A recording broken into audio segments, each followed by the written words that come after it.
Hi, I'm Auntie Tam, and welcome back to our series on trauma. I talk about mental health awareness, life skills, and life advice on my channel. If you really like this content, you can like and subscribe. Click the bell icon so you can get notifications.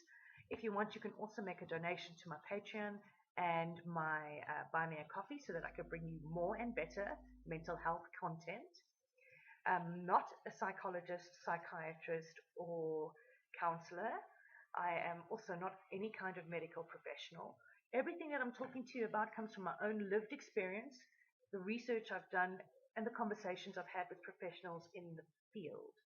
I warn you ahead that the videos that you're going to be watching in this series may contain subjects like spousal abuse, sexual assault, suicide, and other very difficult topics which some viewers may find disturbing or distressing. So I warn you ahead of time that this may be difficult for you to watch. It may be difficult for you to experience, in which case you are more than welcome to click away and watch something else, because we do delve into some heavy topics here. And I feel it's quite important to talk about because there are so many of us who have experienced trauma that we're not effectively dealing with. So without a further ado, here's our next video.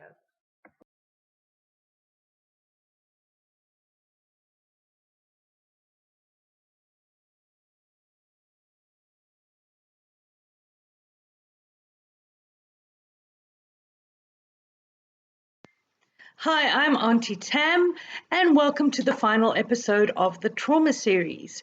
I know that you've stayed with us quite long, so I appreciate that you've done that, and I appreciate that you have stuck with the series and learned as much as you could about trauma. Although, having done these videos, I do think that a lot of these things need to be explored in depth at a later stage. So, what is today's topic? Well, it's trauma and the brain. What does trauma do to the brain? And I've got notes here because if I don't have the notes with me, I'm not going to know a lot of the stuff because a lot of the stuff is quite, it's strongly brain based. And I'm not a neurologist, I'm not a neuropsychologist, I'm not a neuroscientist. So I don't have any experience in treating people or speaking to people or in any way knowing in depth about the brain. So just as long as you know that before we go into this, this is obviously something that we need to do a lot of research in to understand more fully. So I'm going to kick off with telling you that yes, experiencing trauma does actually physically change the brain. Now, if I'm thinking about it, and this is my own personal opinion, because remember, I'm not a neuroscientist or a neurologist or anything like that. My personal opinion, having done this research and having looked at all of this, is to basically say that trauma does cause some kind of brain injury. Now, that's just an opinion. That's just an opinion. That's not a fact. That's an opinion. And it's my opinion that it causes a brain injury because trauma can, I'm sorry, I'm looking at the notes. Trauma can actually shrink the hippocampus. Now, if you are not sure what a hippocampus is, it's this.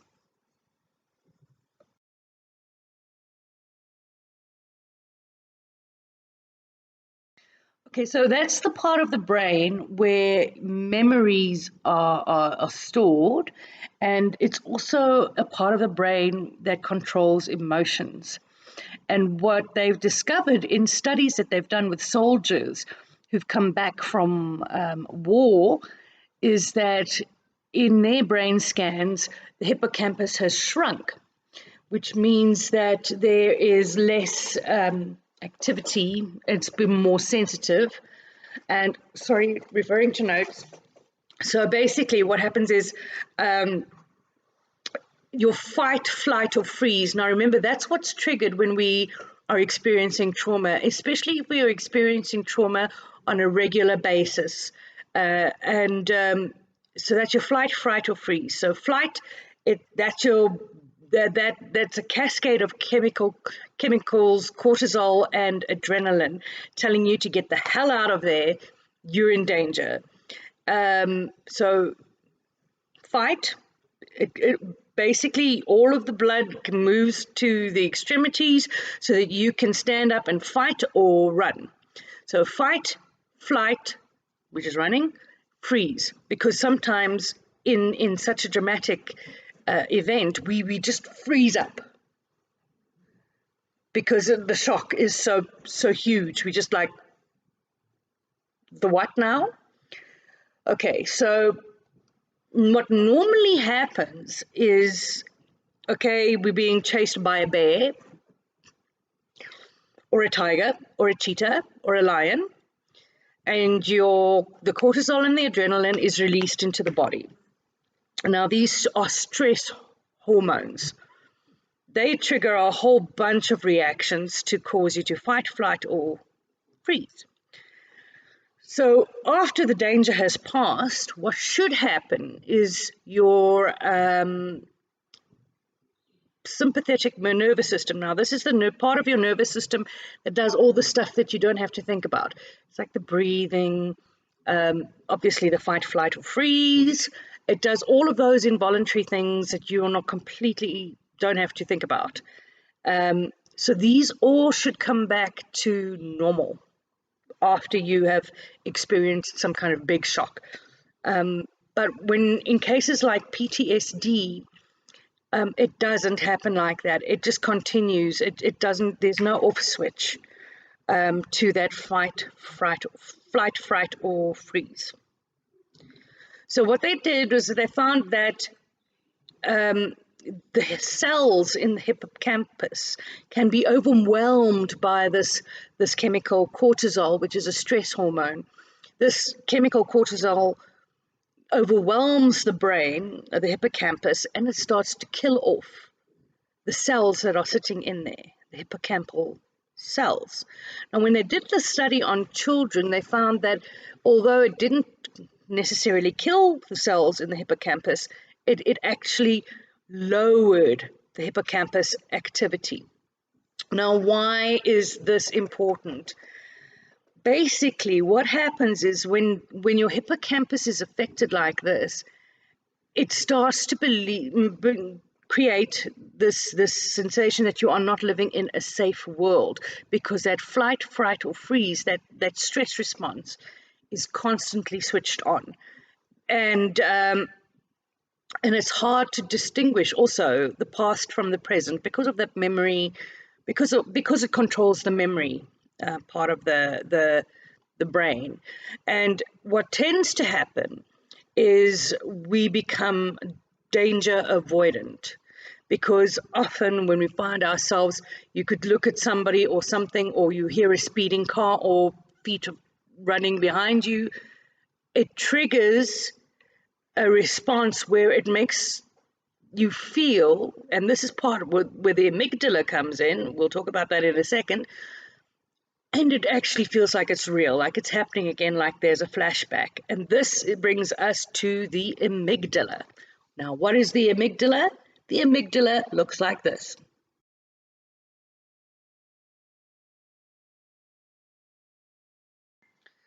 Okay, so now the amygdala's job is to just sort of scan for threats. It's kind of like your radar, but it also works with memory, all right?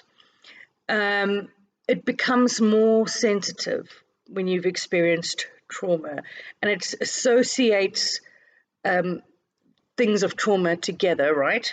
And it strengthens the connection with the hippocampus. So now you've got the hippocampus, which is in the emotions and the memories going, ah!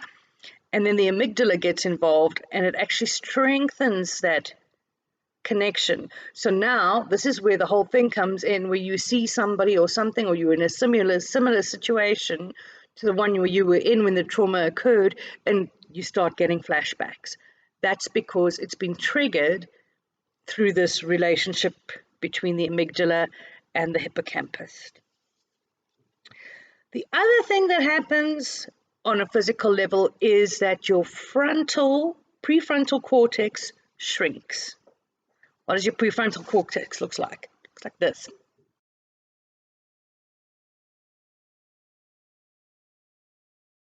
Now, what it does is that this is your seat of higher, like your executive function, your thinking. It's your place where you make the decisions from. It's the place where there's rational thinking, it's language, it's planning, all of that kind of thing. And it's disrupted. This whole thing, this whole area here is completely disrupted by the whole flight, fright, or freeze, okay? And we stop that pathway. It's not working as it used to. So there's new neural connections going on, but not necessarily helpful ones. So you've got the whole thing working now off a circuit. You've got your hippocampus, which is going, you've got your amygdala that's trying to make sense of it all. And then here comes your prefrontal cortex, which is supposed to be your decision-making thing, which is supposed to go, oh, spider, I'm not really supposed to be scared of it because it's harmless, but And finally, you've got your entire nervous system. This is your peripheral nervous system. This is the nerves that come out all over the body, not in the brain, the body, the nerves in the body that are affected by these things. It's your sympathetic and parasympathetic nervous system.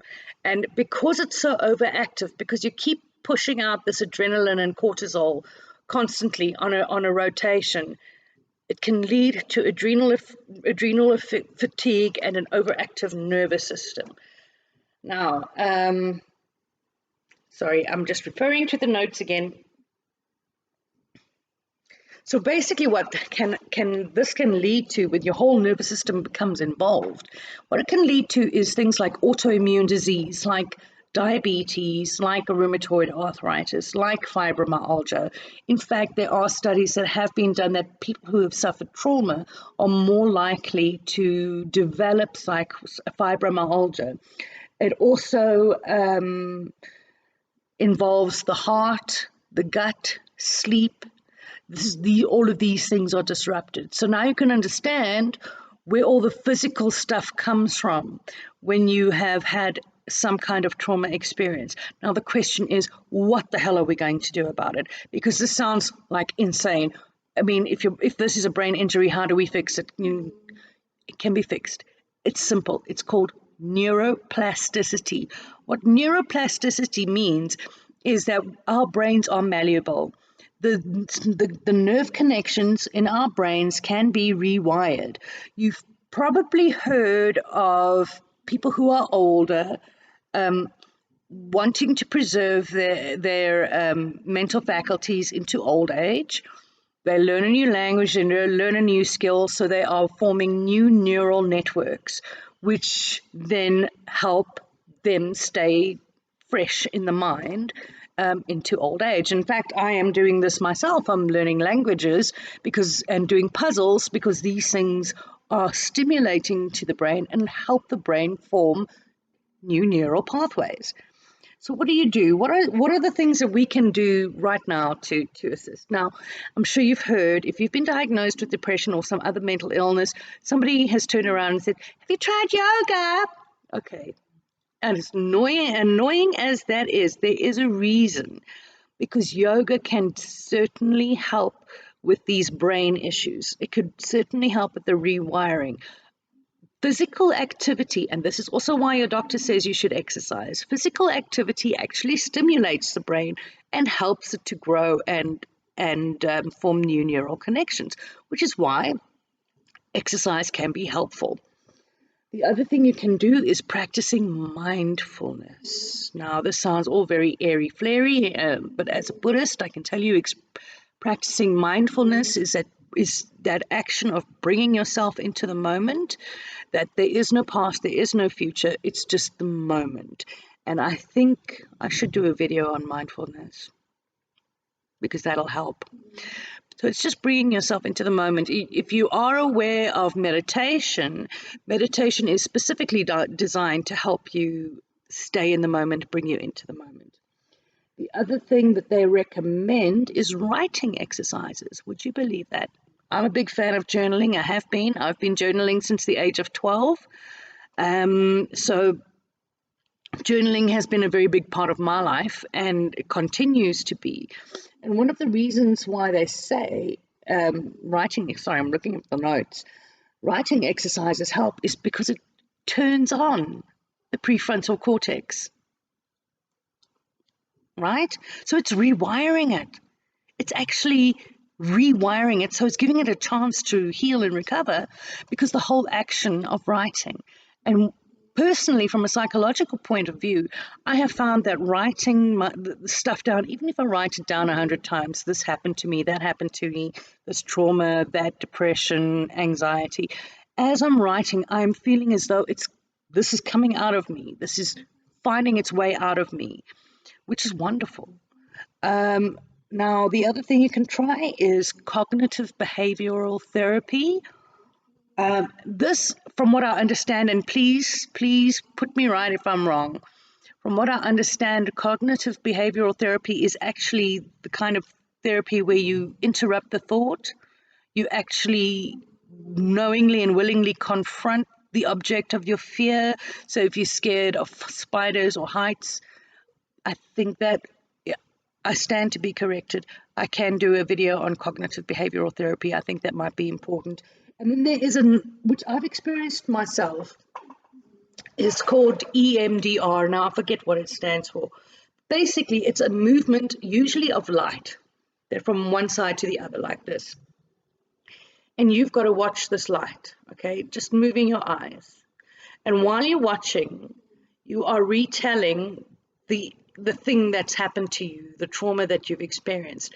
And this basically also helps to integrate the experience and rewire the brain. And mindfulness, incidentally, just so that we can just sort of tell you exactly how it does with your brain, the mindfulness aspect actually helps to grow your hippocampus. Now remember, right in the beginning, I said your hippocampus shrinks. Mindfulness helps it to grow. So these things can be reversed. They are reversible. The thing is that we often get ourselves, when we find that we've experienced trauma, we often find ourselves turning to food, to alcohol, drugs, shopping, sex, something to get ourselves away from what has happened instead of dealing with what's happened to us.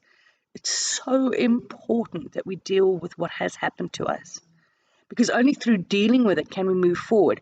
And basically, only through dealing with it can we heal our brains, which is where part of the problem lies. I mean, it's not just what we're thinking in our minds, it's our actual physical brain. So, yeah, in a way, when they say to you it's all in your head, yes, it's true. It is all in your head, because there's damage to the prefrontal cortex, the hippocampus, the amygdala, the nervous system. So yes, in one sense, yes, it is all in my head. But when people say to you it's all in your head, what they mean is you're making this shit up. We're not making this shit up. We know this. And it's so important to get the help you need.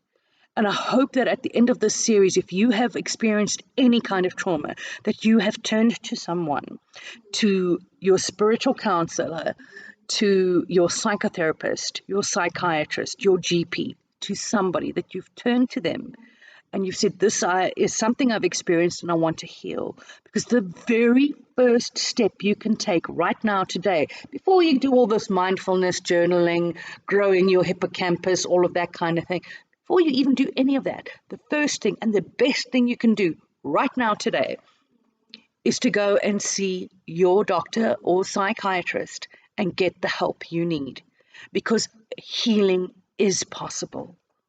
It's hard. I'm not going to lie. It's hard and it's up and down, but it is possible. You just need to say you need help and get the right kind of help. Now, I want to thank you very much for sticking with me and this series, and I look forward to seeing you in my other videos.